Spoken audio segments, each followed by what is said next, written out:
Okay, this is my 2000 Jetta 2.0 liter, and the last few days I've been seeing a little bit more oil on the bottom, hang on a minute, of the drip pan. Right here you can see a little bit more oil, and I see a little bit on the ground. So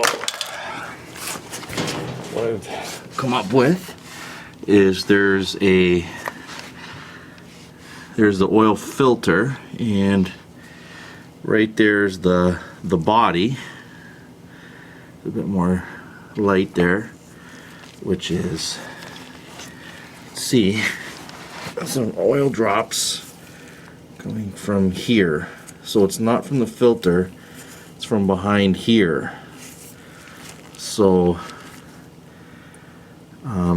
here, I'm not sure if I got that or not, but you can see the oil marks, which are here, and there's a seal that you take this off, and there's some cooler hoses that are basically for cooling your oil, so the oil cooler. So there's an O-ring that needs to be installed. So right now I'm just draining all the oil from the oil pan.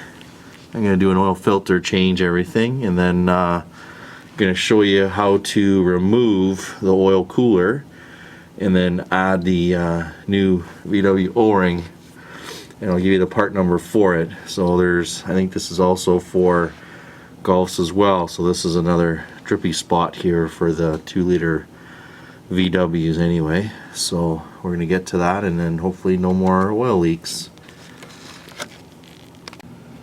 So this is the O-ring here we're going to replace, and there's the part number, and I paid like $4.46 Canadian for that. So that's going to go onto the housing.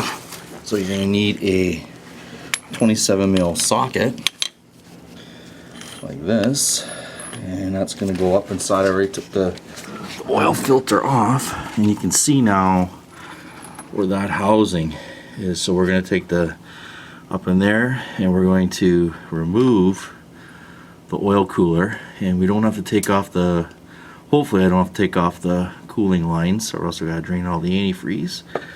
But yeah, this is so far, and then let me see if I can do this with one hand here. This is where it's got to go, right up in there like so, and perfect, 27, and we're gonna basically take that off with the wrench on that nut, and once the nut is off, it'll slide that cooler down, and we'll put that O-ring on. So we're gonna do that now. So this is what the filter looks like on that O-ring. We're gonna take off, and you can see as we take it off, it's been crushed. It's just been hot, and now the new one, oh yeah, she's brittle. There's the old O-ring here come off, so now the new one's got a nipple on there. We can go across those nipples, and if you can see right here, this is where this just slides up to, and you put the new O-ring on there, and you call her a day. You make sure it's all clean. So once I get the O-ring put on there, I'll show you. I'll tighten it up, and that'll be it. So as you can see, I'm gonna view from down here how that looks.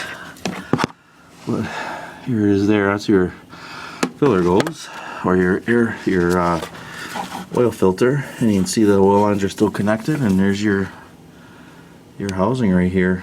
So we're gonna make sure we clean that all up before we put her back up. Yep. I'll seal that up, and no more oil leak.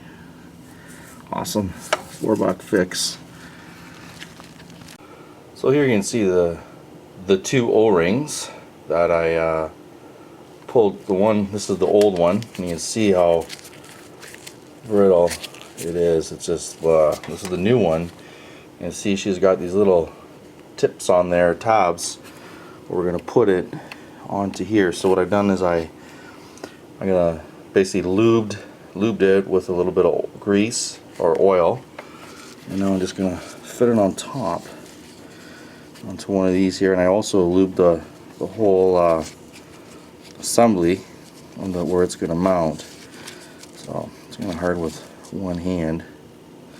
But anyway, you can do it, and you can see now those little tabs, they go right in there.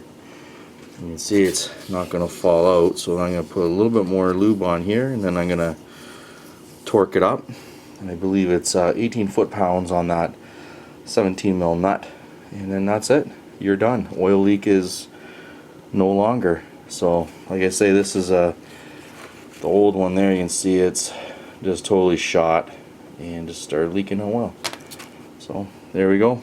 There we go, YouTube, and I'll show you the finished product as I put this back on and mount it.